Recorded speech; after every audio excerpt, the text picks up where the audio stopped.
Alright, tonight's story is Hansel and Gretel. Once upon a time, at the edge of a great forest, there lived a poor woodcutter with his second wife and the two children from his first marriage, a boy named Hansel and a girl named Gretel. A famine fell across the land, and times grew hard. What was a famine? Do you remember what a famine is? When people don't have enough food. Good. Daddy, you asking what a famine is, and I was. Yes, that's right. Soon, the woodcutter and his family were going hungry. No matter how hard he thought, the poor man could not think of any way to get enough food for all of them. One night, as he lay awake, he turned to his wife and said, "What will become of us? How can I earn enough to feed my family?" "Listen to me, husband," his wife replied. "Tomorrow you must take the children deep into the forest. There we will build a great fire and give each of them one last piece of bread.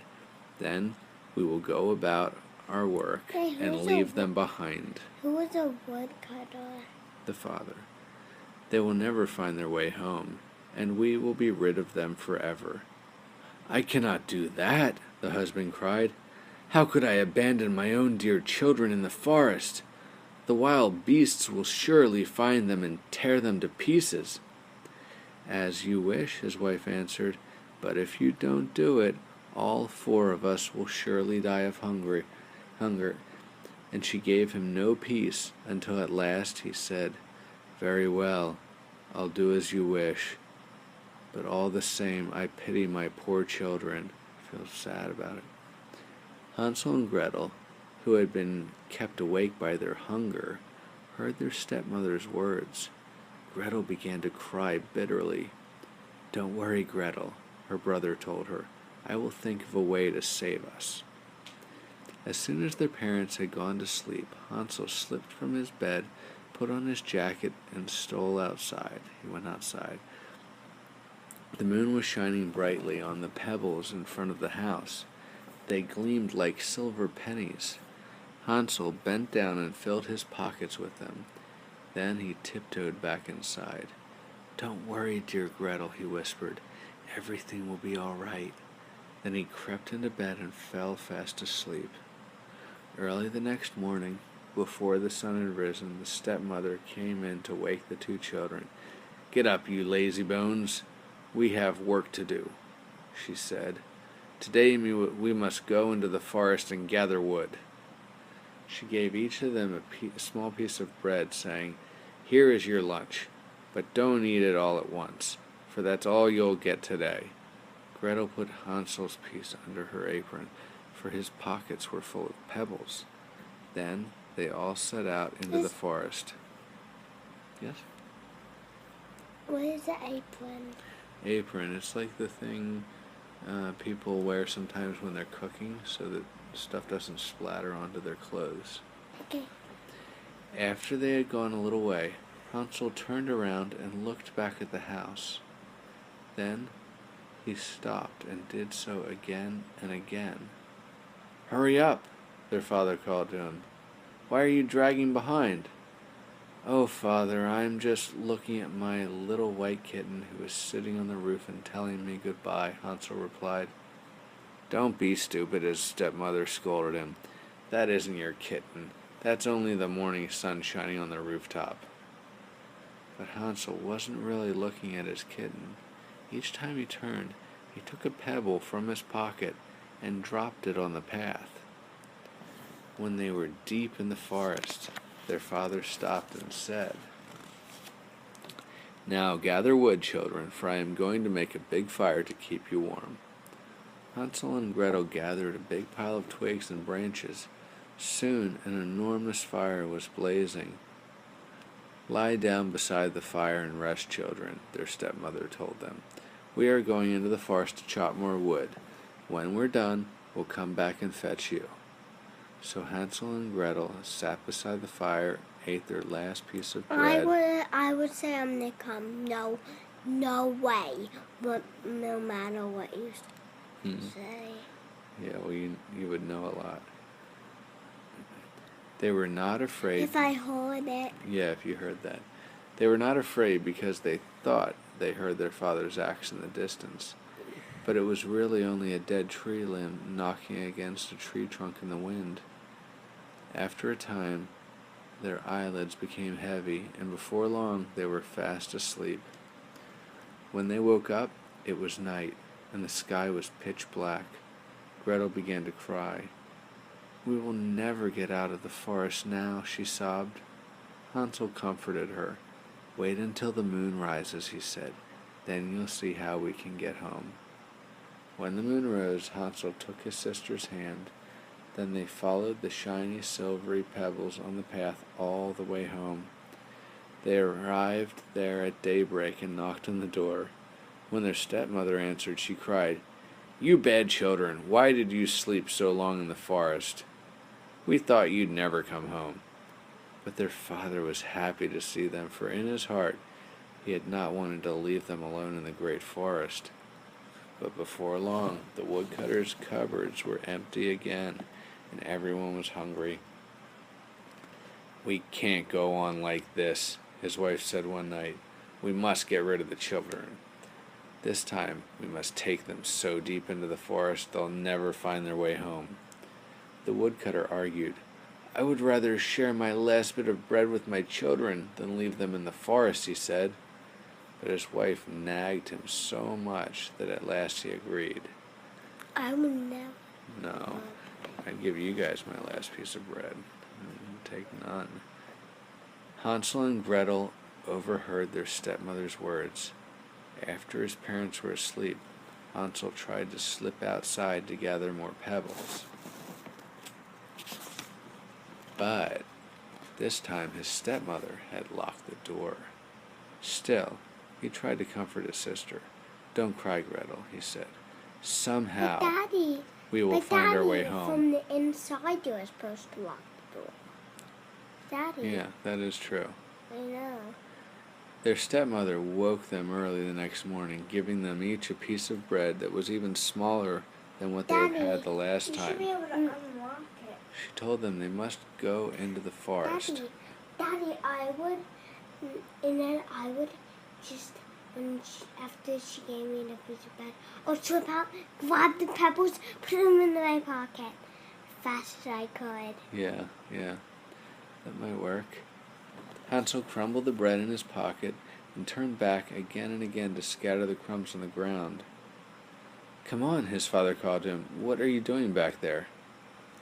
"I am only looking at my little pigeon who is sitting on the roof and telling me goodbye," Hansel replied. "Don't be stupid," his stepmother said. "That's not your pigeon. It's only the morning sun shining on the chimney." Daddy. Yeah? I would say I'm not going whenever you say. Yeah. Although I wouldn't really want to be around that lady. I would say. It doesn't sound like a safe person to be around, if you ask me. I think they might be better off away from that woman. This time. I would say to my dad, get rid of her. This time, their stepmother led them far away into the darkest part of the forest. Once again, their father made a fire, and their stepmother told the children to lie down beside it and rest. Then she and her husband went off into the woods. And then I would kind of secretly follow them. Yeah, that would work. At noon, Gretel shared her piece of bread with her brother. Then the two children dropped off to sleep. How can they get back? We're going to find out. Oh yeah, the mom and the father and the stepmother. Yeah. How did they find their way back? Yeah. I don't know. They must know the woods really well. And the father's a woodcutter, so he spends a lot of time in the woods. So he knows. Daddy, Yeah. I would be able to probably get back. Yeah. You think I would? I don't know. Then what about a wild beast? Wild beasts? They're talking about like wolves and bears. And Oh my gosh. not tigers in these I in these remember woods. which way like where my house was. Like we might like do some things like this. But Really deep, dark woods can be disorienting. where's the story? It means it's hard to find your way when you can't see like mountains or any landmarks. You're just in the trees, walking. If the forest is really dense, it can be hard to find your way. You're used to islands where you get to the coast and you can see out on the water and you know where you are, and then you can make your way around the island. This is different. When they awoke, the sky was pitch black. Daddy. Hold on. Gretel started to cry, but Hansel said, "Don't worry, little sister. Wait only until the moon rises. Then we will be able to see the crumbs that I scattered and follow them home." Yeah? But wait, I forgot. But when the silver moon rose, there were no crumbs to be seen anywhere. The birds had flown down and eaten every last one. "We'll still get home somehow," Hansel told his sister. They walked all night and the next day from sunrise to sunset, but try as they might, they could not find a way out of the forest. You're right, food wasn't the best choice. They were growing very hungry because they could find nothing to eat save a few berries. When they were too tired to walk any farther, they lay down under a tree and fell asleep. When they awoke, it was light again. It was the third morning since they had left their father's house. They began to walk again, but they were so weak that they knew if they did not find food soon, they would surely die. At noon, they saw a snow-white bird perched on a branch above their heads. The bird sang so beautifully the children stopped to listen. When its song was finished, the bird fluttered its wings and flew just in front of them. They followed it until they came to a little house. The pretty white bird perched on the roof, and as Hansel and Gretel drew closer, they saw that the house was made all of gingerbread and trimmed with raisins, nuts, and jellies. The windows were clear sugar candy, and the roof was made of almond cake. "Let us eat, little sister," Hansel cried, "and have a good meal. I'll have a piece of the roof, and you can have some of the window. That's sure to be sweet and tasty." So Hansel broke off a piece of the almond cake roof while Gretel nibbled on a window pane. Suddenly a voice screeched from inside. "Nibble, nibble, little mouse, who's that nibbling at my house?" The children replied, "It is just the wind on high, we the children of the sky." And they kept right on eating, for they were very hungry. The roof tasted so good Hansel broke off a large piece of it. Gretel knocked out a big round window pane and sat down and munched on it contentedly. Suddenly the door of the house flew open, and out came an old woman, supporting herself on a cane. Hansel and Gretel were so frightened they started to run away, but the old woman called to them, "Wait, dear children, come back. Come in and stay with me a while. I won't do you any harm." Then she took them by the hand and led them inside. She sat them down at her table and fed them milk and sugar, pancakes and apples and nuts. Then she took them upstairs where there were two beautiful beds with snow-white linen sheets. As Hansel and Gretel crawled into bed, they thought they were in heaven. But the old woman was only pretending to be kind and good. She was really a wicked witch who lured children to her gingerbread house and then roasted them and ate them. After Hansel and Gretel had fallen fast asleep, she rubbed her hands together and said, "These children can never escape me now." The next morning the witch woke up early and went to fetch the children. They looked so lovely with their round rosy cheeks that she couldn't help smiling. "They will make me a very tasty meal," she cackled. "Ha ha ha." She seized Hansel with her bony hand. She pulled him off to a little cage and locked him inside. He screamed and struggled, but it did no good. Then she took Gretel awake. Then she shook Gretel awake. "Get up, you lazy creature," she shrieked. "Fetch me water so I can cook something good for your brother. He's outside in my cage, and when he's nice and fat, I am going to eat him up." Gretel began to cry, but her tears were for nothing. She had to do as the witch told her. Now Hansel was fed only the finest meals, roast chicken, beef, boiled potatoes, and all the bread he could eat. Every morning, bright and early, the witch crept out to the cage. "Put out your finger, so I can see if you're fat enough yet," she would say. But clever Hansel only stuck out a little bone. As the witch was almost blind, she couldn't tell the difference, so she decided Hansel must be fed more so he would become nice and fat. After a month had passed and Hansel remained as thin as ever, the witch grew impatient. One day she said to Gretel, "I am tired of waiting. Whether Hansel is fat or thin, I'm going to roast him and eat him tomorrow morning." Gretel wept bitterly. She cried, "If only the wild beasts of the forest had eaten us," she said to herself. "At least then my brother and I would have died together." The next morning the witch told Gretel to light the oven fire. "I'll soon roast Hansel," the witch said, "but first we will bake some bread. I have already kneaded the dough. Just crawl inside the oven for me and see if it's hot enough." Then she pushed Gretel toward the oven door. Inside, the hot flames sputtered. The old witch meant to close the door as soon as Gretel was inside, for she wished to eat her too. But Gretel guessed what the witch was planning, so she said, "But I don't know how to climb inside." "Don't be stupid," the witch shrieked. "Why, the door is big enough for me to get in myself."